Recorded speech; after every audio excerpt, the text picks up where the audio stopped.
Bulabog ang bisperas ng kapistahan ng barangay Tagnate sa Hilongos, Leyte.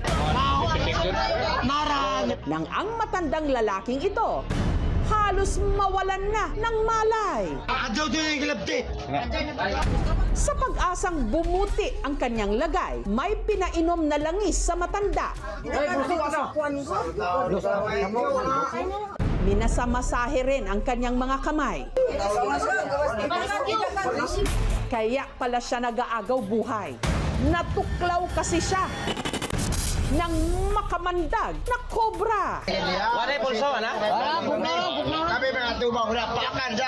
Pero ang mas ikinabahala ng mga residente, ang nag-aagaw buhay na matanda, walang iba. Dara guys, so dara katong kuan si Danny the King Cobra. Kundi ang itinuring pamanding Cobra King ng kanilang bayan na may kakayahan daw magpaamo ng mga ahas kahit pa yung mga makamandag. King Cobra ba? Banakon.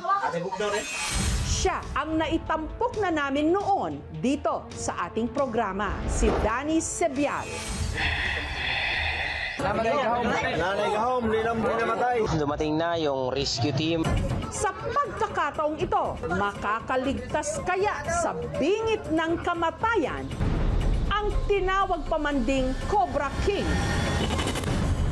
Hindi lang niya kayang paamuhin ang kanyang mga alaga. Isinusubo pa niya.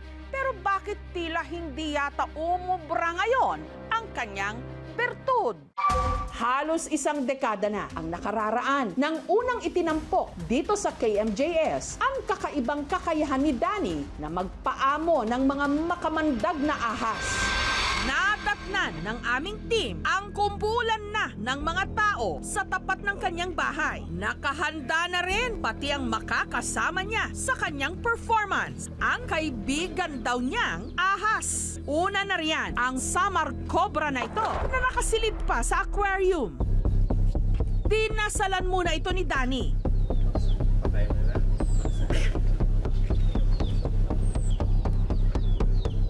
Mabilis namang pumosisyon ang cobra na parang aatake. Pero nung itinaas ni Danny ang kanyang kamay,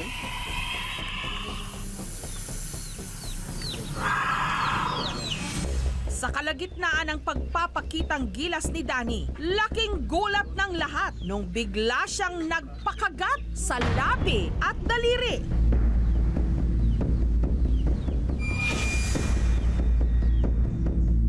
Ako tambalan sa pulong ni Jesus.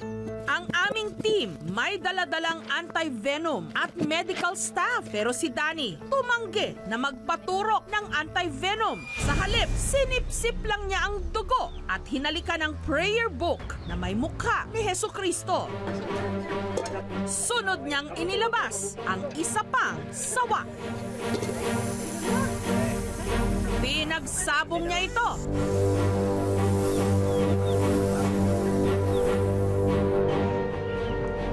Sabay na isinabit sa kanyang liig at ipinasok pa sa kanyang damit. At hindi pa pala ito ang final act. Ang talaga raw highlight ng kanyang performance, ang pagkumpol at pagbilog ng Samar Cobra at ng sawa.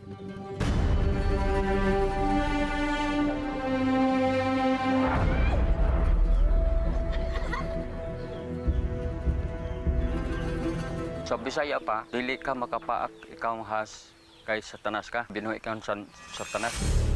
Mula nung ipinalabas dito sa KMJS ang kwento ni Danny, tuloy ang pakikipagbunok niya sa mga ahas. Dara guys, so dara katong kuan si Danny the King Cobra. Pag maghuli siya, damputin niya talaga, ma'am. Tapos kakagat yung ahas kanya. Parang may binubulong siya. Yun lang, hindi na siya matablan.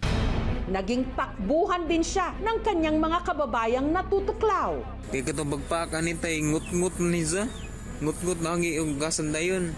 Lain ka bang lawas? Hinahanap siya kapag may nakagat, mga ahas. Kahit manggamot na siya, ma'am, hindi naman siya hingi ng bayad. At dahil sa kabilang bayan na ng bato nakatira at bumuo ng pamilya, ang anak ni Danny na si Danilo, ang mga alagang ahas lang daw ng kanyang ama ang lagi nitong kasama. Lagi pangaraw itong dala ni Danny sa tuwing siya'y lumalabas ng bahay. Danny Cobra. Katunayan, nitong Lunes ng tanghali, dala pa raw ni Danny ang alaga niyang cobra nang bumisita siya sa bahay ni Juvelin. Kung naalala niyo yun sa Jessica Soho, ito siya. Hey, nakakakilabot. Dumaan din si Danny sa bahay ng isa pa nilang kakilala nung hapon ding yon para makipag-inuman. Maya-maya pa, i-flinex pa niya ang kanyang alagang cobra sa kanyang mga kainuman. Ate nakuha na ka to eh.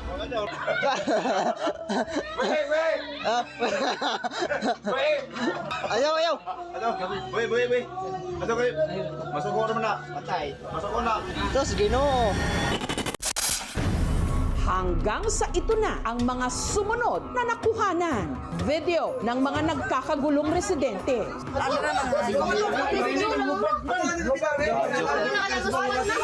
Nag-aagaw buhay na kasi si Danny matapos siyang matuklaw sa kaliwang kamay ng kanya mismong alaga. Medyo nakaramdam daw siya ng panghihina. Pinaupo siya ng mga tao. Dali-dali siyang nag-orasyon sa kanyang sarili. Hindi na tumala. Siguro nagkamali siya ng bigkas sa kanyang orasyon dahil lasing na siya. Pero makalipas ang ilang minuto, tuluyan na siyang nawalan ng malay. King Cobra. Dumating na yung rescue team. Nakita ka na maraming kagat sa may bandang kamay. Pag alam namin na snake bite, as soon as possible, dinadala na namin sa ospital. Ang sinapit ni Danny, agad na ipinarating sa kanyang anak na si Danilo na noon nasa syudad ng Baybay, dito rin sa Leyte. Maraming tumatawag sa akin. Dinala papa ko sa ospital. Pagdating ko ng ospital, patay na po siya. On examination, mayroon pong fresh po na kagat ng ahas. So yung cause of death niya, most probably a snake bite. Kapag kinagat ka ng king cobra, yung unang mangyayari ay may swelling sa kamay. Next would be dizziness, shortness of breath. Yung nakakamatay talaga would be yung paralysis, yung lungs niya would stop working, total organ failure. Nalulungkot po kasi hindi namin inasahan na ganyan, biglaan. Ang mga labi ni Danny nakaburol ngayon sa bahay ni Danilo sa bayan ng Bato. Nagulat ako, tinablan siya ng yung lason ng ahas.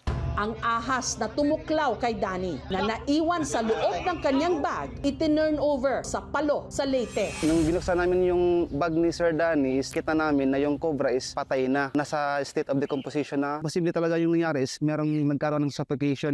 Ang ahas na nakadali kay Cobra King, isa pala King Cobra. Yung haba naman niya is mga around 1.73 meters. Then yung timbang niya is around 1.6 kilogram. Pag nasa molting phase kasi yung ahas, they are irritable and they are highly vulnerable. So may possible talaga, nakakagat talaga sila. Yung kamandag talaga niya is sobrang lakas, na kaya pamatay ng tao mga 30 minutes lang.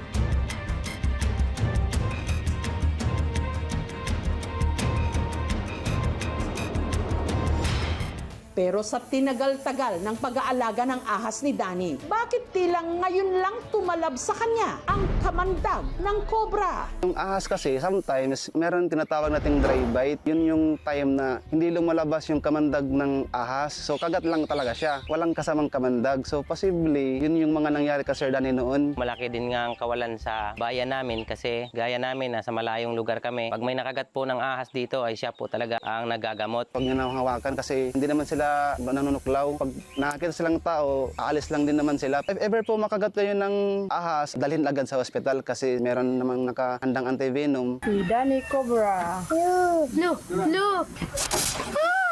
Matay gugo! Matay gugo! Ang Cobra King pinatay ng King Cobra. King Cobra kinalaunan namatay. Tunay ngang hindi lahat ng hari ligtas sa sarili nila kaharian.